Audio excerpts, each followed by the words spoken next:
this is Emily Gill. Thank you for tuning in to my presentation. Today we'll be looking into teachers and their rights to personal expression within the classroom. With the ever-increasing power of the government and the rise of social media, it seems that personal rights of all citizens are being limited. Unfortunately, this is even more true for teachers, as their rights are severely limited in the hopes of protecting the values of the school system and its students. Overall, it's a growing issue in the education field and one I feel we should all learn about as future teachers ourselves. So, with that being said, let's get started. Before we delve into the legal history of this issue, let's look at the rights that teachers do have.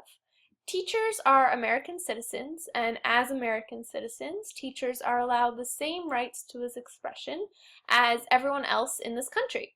Those rights include freedom of expression itself, freedom of association, and political rights. First, we have freedom of expression, which we've talked about extensively in this class over the course of the semester so far. In plain English, this allows citizens to freely and publicly express their opinions. Still, as we've learned so far in the semester, the terms free and public do not apply to teacher opinions in the same way they do for average citizens. Dress and grooming rights also fall under the umbrella of personal expression, meaning you can dress in whatever you want and look however you want. Next, we have freedom of association, meaning citizens can take positions on public issues and affiliate with certain groups as private citizens, even if those groups support opinions that oppose the values of the school district they work for. So long as the teacher's involvement in these groups is outside of the school, she is granted the right to still be associated with it. Similarly, we have political rights, which allow us to share our opinions on political issues and participate in political activities such as protests, voting, etc. Again, teachers are granted these rights outside of the school, and their involvement cannot interfere with the interests of the school or the students. These are the rights that teachers are allowed because they are private citizens. But at this point, I hope you're starting to notice a major issue with these rights that teachers supposedly have. Teachers may be granted these rights as private citizens, but teachers are not private citizens within the classroom. In the classroom, teachers are considered to be public employees. So, the big question of the day is, what does this mean for teachers' rights within the classroom? Do these rights even exist within the classroom?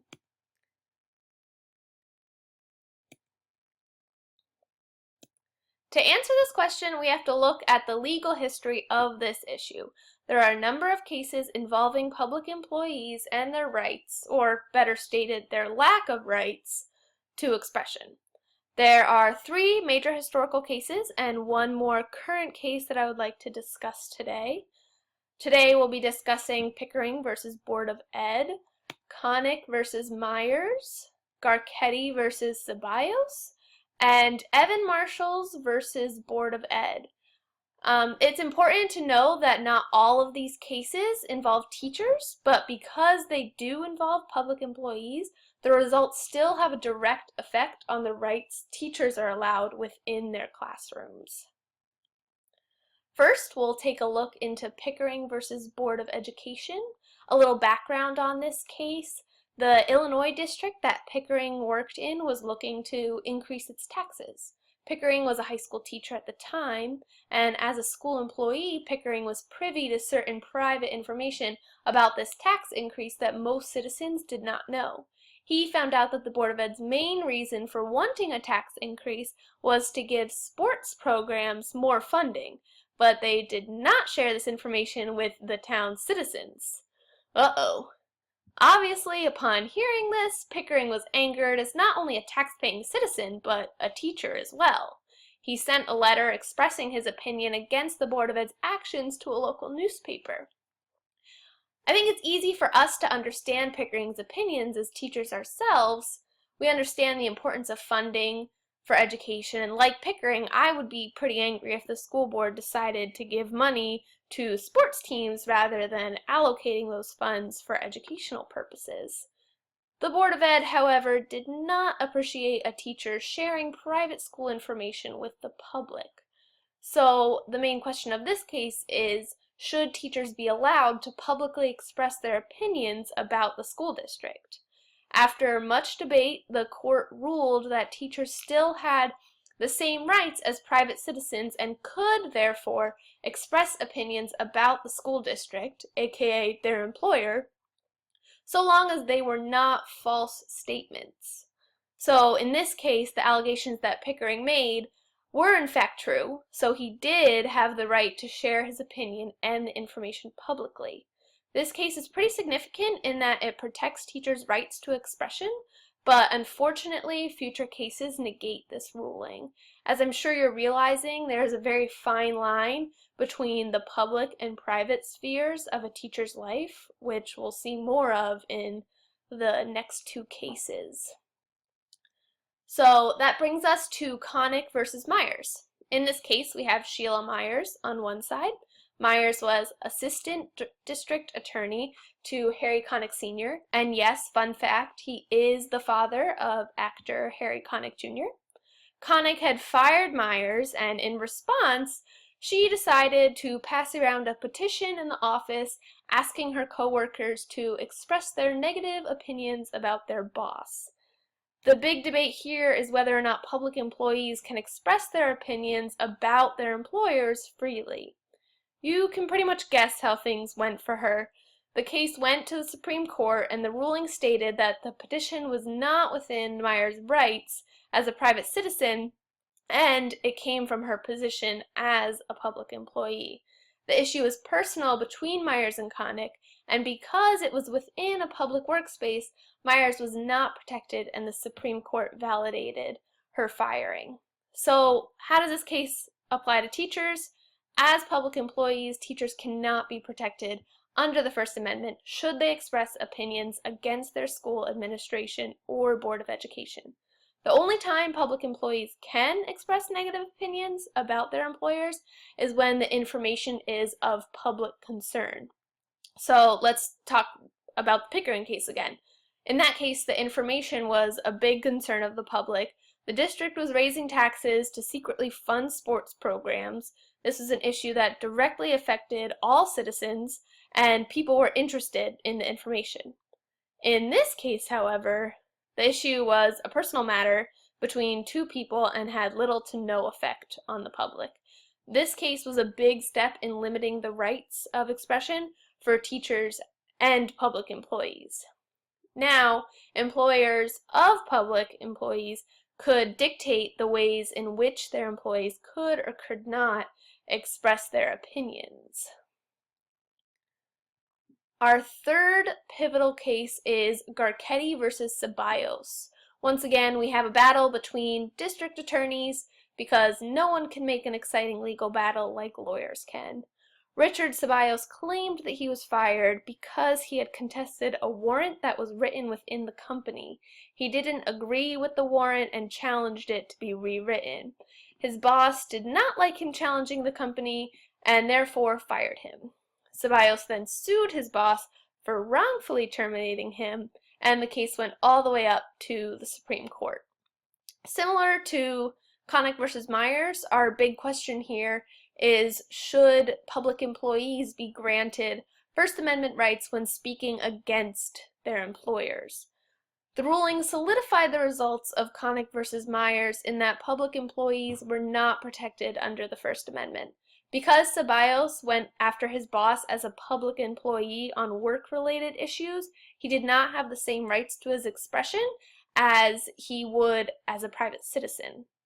Overall, the key takeaway point from this case is that because teachers are public employees, their First Amendment rights and rights to expression within the classroom are tremendously limited and under the discretion of their employers. There's also a very fine line between being a public employee and a private citizen. More currently, there's been a case involving a high school drama teacher and her ability to determine the curriculum taught within her classroom. Here we have Evans Marshall versus Board of Education. In this situation, Shelley Evans Marshall allowed her students to choose a play to read from a list of controversial books for a unit on censorship. 500 parents signed a petition against this when they found out about the books that their children were reading, and unfortunately, the situation turned even uglier when Evans Marshall and her principal got into a number of disputes over the issue as she refused to back down. The question was then asked, should teachers be allowed to change or add to the curriculum set forth by the school district? Eventually, the Board of Education brought the teacher to court, and it was legally decided that teachers do not have the right to determine curriculum, nor can they stray from district mandates. Although teachers do have some flexibility in choosing how to teach the assigned content, there are still limitations put forth by the school district. These limitations really vary school to school, as some districts give their teachers much more flexibility and freedom than others.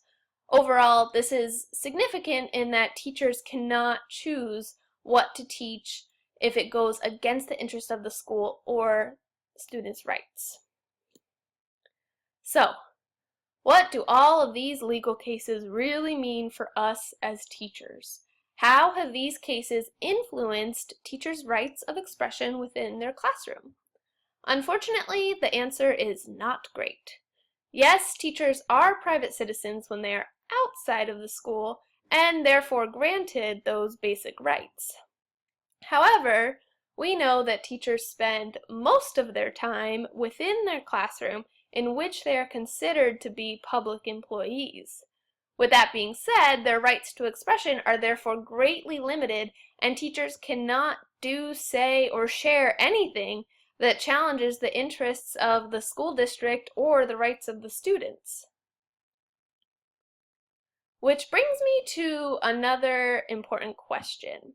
In regards to these cases, we focus so much on the imbalance of power between school districts and the teachers, but we're forgetting a pretty big component here. What about the students? How does limiting the teachers' First Amendment rights affect the students? Because at the end of the day, the students are why we're all here and having these debates in the first place. So, like any controversial issue, there are a number of pros and cons to this argument. On the positive side, there are several ways in which students are benefited from the limitation of teachers' rights. First, their own First Amendment rights, in addition to their rights to an education, are protected. That is a vital component to this argument. A main reason that teachers' rights are often limited is to protect the rights of the students in so that the teacher's personal opinions do not infringe on the curriculum or the school day.